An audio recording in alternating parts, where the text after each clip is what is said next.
Centre for railway information system, ये नाम आपने कभी ना कभी तो ज़रूर सुना होगा। अगर कभी ध्यान ना दिया हो तो आपको मैं बता दूं, आप रेलवे का जब टिकट कराने जाते हैं तो नीचे कहीं पे CRIS ज़रूर लिखा होता है, या फिर कोई भी वेबसाइट जो रेलवे से रिलेटेड होती है, जो गवर्नमेंट की होती है, उसमें जब आप नीचे जाएंगे तो आपको कहीं ना कहीं CRIS ज़रूर लिखा हुआ दिख जाएगा। Central for railway information system, ये आप सरल शब्दों में ऐसा समझ लें कि ये रेलवे का इंफॉर्मेशन टेक्नोलॉजी से रिलेटेड डिपार्टमेंट है, जो इंफॉर्मेशन, आज की दुनिया में सबसे जो पावरफुल चीज़ है वो होती है इंफॉर्मेशन। अगर आपके पास किसी चीज़ की जानकारी है तो आप पहाड़ खोद दोगे, आप मतलब कुछ भी कर लोगे, और अगर इंफॉर्मेशन के साथ टेक्नोलॉजी लग जाए तो फिर कुछ भी चीज़ इम्पॉसिबल नहीं होती है। तो CRIS इसी बेसिस पे काम करता है भारतीय रेलवे के लिए, और ये टोटली गवर्नमेंट ओन्ड एजेंसी है जो कि गवर्नमेंट के लिए इंफॉर्मेशन टेक्नोलॉजी से रिलेटेड इश्यूज हैंडल करती है, और जो भी इनोवेशन होता है, रिसर्च एंड डेवलपमेंट वगैरह, वो देखती है। कुछ दिनों पहले एक कॉन्फ्रेंस में एक IR नियंत्रक करके एक नई टेक्नोलॉजी CRIS ने इंट्रोड्यूस की है, जो कि रेलवे के लिए इतनी इनोवेटिव है, इतनी पावरफुल है कि शायद रेलवे का मान लीजिए कि 50% तक की बचत होगी, पैसों की, समय की, एनर्जी की। जब उस कॉन्फ्रेंस में एक बड़े से बॉक्स को दिखाया जा रहा था, बताया जा रहा था उस बॉक्स के बारे में, उस बॉक्स के सामने 4 बड़े बड़े बटन्स लगे थे, जो कि LED है अंदर, और उसमें और लाइट अंदर जल रही है या नहीं जल रही है, ये बगल में आप देख सकते हैं। इस तरह के बटन थे। वो जो बटन थे वो उस पर्टिकुलर प्लेटफॉर्म को, जिस स्टेशन में ये डिवाइस लगा हुआ है, उस पर्टिकुलर स्टेशन के प्लेटफॉर्म को रिप्रेजेंट कर रहे थे। 4 बटन मतलब 4 प्लेटफॉर्म, जिसमें से 2 बटन चालू हुए हैं। 2 बटन चालू हुए हैं मतलब उस पर्टिकुलर 2 प्लेटफॉर्म में गाड़ियां खड़ी हैं।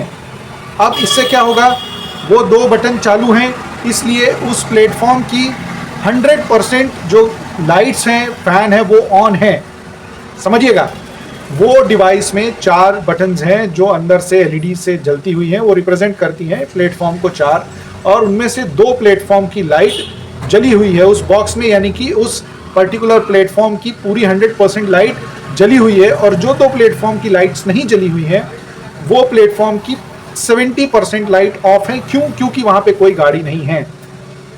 आप यूजली किसी भी स्टेशन में जाते हैं, शाम होती है, और देखते हैं कि पूरी लाइट्स जली हुई हैं दूर दूर तक, पीछे तक, जहाँ पे ना गाड़ी है, ना ही वहाँ कोई सवारी जाती है। वो सिर्फ प्लेटफॉर्म का पार्ट है, इसलिए वो पार्ट में लाइट होना ज़रूरी है। फ़ैन चल रहा है।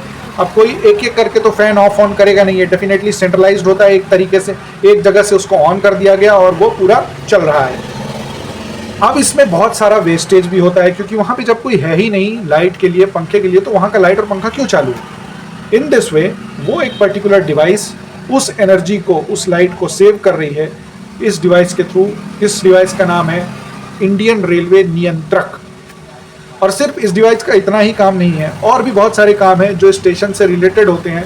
जैसे आप स्टेशन में जा रहे हैं, आप अक्सर कहीं देखते होंगे स्टेशन की जो पानी की टंकियां हैं वो भर के ओवरफ्लो हो रही हैं। जब कोई देखा, कोई बताया, तब कोई जाके उसको बंद किया। ये डिवाइस मतलब ये CRIS इस तरह का डिवाइस भी इंट्रोड्यूस किया है, जो उस पर्टिकुलर पानी की टंकी से पानी ओवरफ्लो नहीं, हालांकि इतना इनोवेटिव नहीं है, हमारे घर की टंकियों वगैरह में लगा है, लेकिन जिस लेवल पे ऑपरेट करना है वो एक इनोवेटिव हो सकता है। लेकिन यस, सेंट्रल CRIS जो है, centre for railway information system, ये डेफिनेटली लगा हुआ है। और भी बहुत सारे इनोवेशन हैं, और भी बहुत सारी नई चीज़ें जो ये ला रहा है, रेलवे के साथ मिल के रिसर्च एंड डेवलपमेंट चलता रहता है। और आप सोचिए ना कि जो चीज़ हम बचा सकते हैं, उसको बचा के कहीं और यूटिलाइज करना is better rather than to waste that thing उसी जगह पे जहाँ पे उसका यूज़ नहीं है। वो सिर्फ एक सेंट्रली ऑर्गेनाइज्ड है, सेंट्रली मैनेज किया जाता है, इस कारण वो चीज़ वहाँ पे लगा हुआ है, वेस्ट हो रहा है।